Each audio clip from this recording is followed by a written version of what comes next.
परवरिश क्या चीज होती है पता है क्या?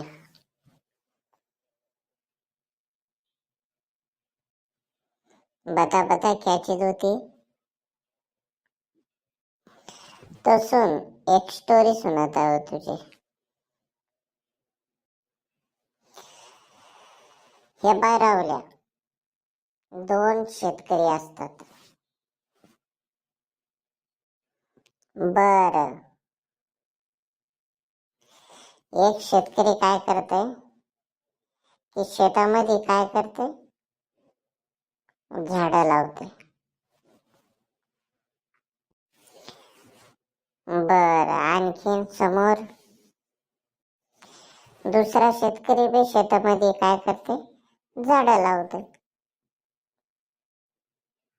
बर, समोर पण एक शेतकरी आपल्या त्या झाडाची परवरिश कशी करते हे तुला समजून या स्टोरीतून. बर का? कसं समजन रे? काय आहे त्या स्टोरीत असं? या पाय रावल्या,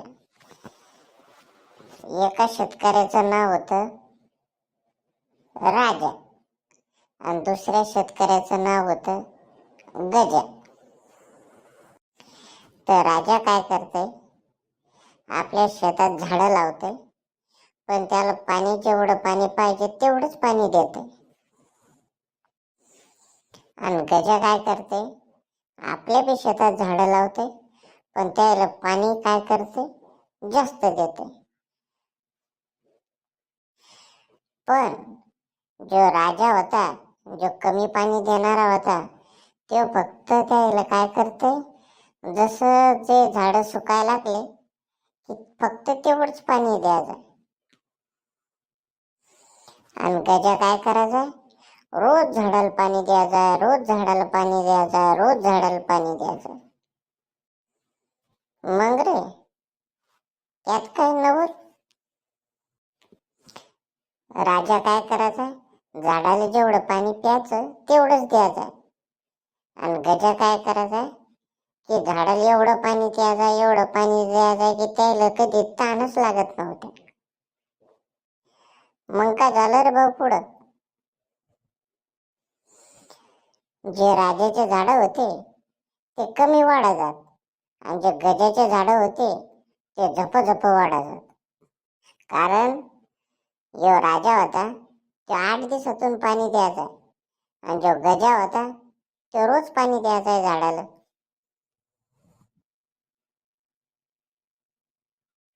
मग काय झालं रे भाऊ पुढं? राजाचे झाड काय वाढतच नव्हते, जरा जरा वाढतात. आणि गजाचे झाड हिरवे गार असे वाढतात, झपा झपा झपा झपा. आणि मग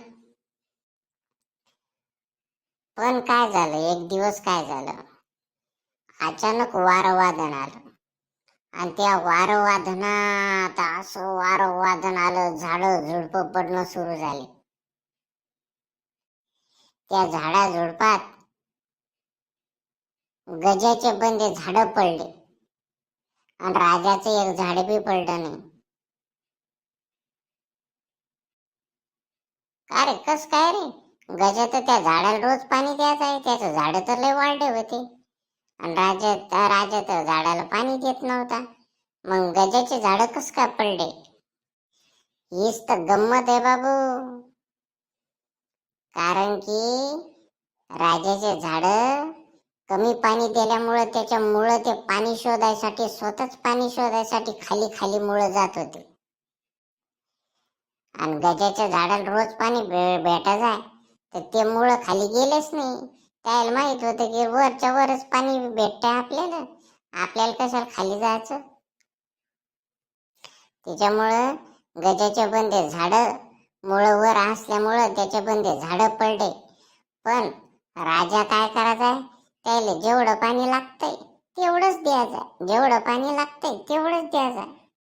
मग राजाचे झाड स्वतःहून पाणी शोधायसाठी खाली खाली मुळे गेले त्याचे, खाली खाली मुळे गेले त्याचे, आणि त्याचे मुळे बनले मजबूत. आणि गजाच्या झाडाचे मुळे राहिले नाजूक. याच्याहून सांगायचं एवढंच की लेकरायला जेवढं लागतंय तेवढंच द्यायचं आणि त्याला स्वतःच्या पायावर उभं करायचं. नाही तर आपण त्याला जेवढं म्हणलं तेवढं जर देत गेलो तर ते स्वतःच्या पायावर उभे राहत नाही, ते आयंदी बनतात. आणि आयंदी बनतात तर कुठंच लागत नाही. त्याच्यासाठी त्याला जेवढं पाहिजे तेवढंच द्यायचं, त्याला स्वतःच्या पायावर उभं करायचं. राजानं तसंच केलं. झाडाला काय केलं, जरा जराच पाणी देत बसला आणि ते मुळं पाणी शोधायच्या चक्कर मध्ये खाली खाली खाली खाली गेले आणि वारं वादन आलं तर एक बी डगमगलं नाही.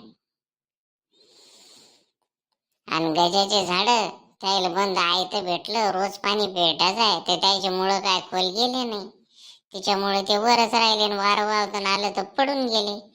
तर लेकरायला जर मजबूत बनवायचं असन, जर स्वतःच्या पायावर जर उभं करायचं असन, तर त्याला जेवढं लागतंय फक्त तेवढंच द्यायचं आणि त्याचा पाया मजबूत झाला पाहिजे असं त्याच्या संग वागायचं. तेव्हाच ते लेकरू घडतंय.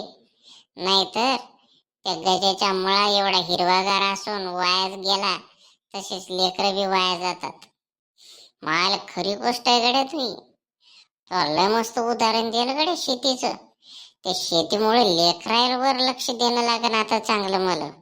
त्याला जास्त पाणी नाही, त्याला जेवढं लागतंय तेवढंच देणं लागेल, नाहीतर ते आयंदी बनायची. जग्या, तू लय हुशार आहे गड्या. तू लय मा डोक्यात चांगला प्रकाश टाकून दिला गड्या.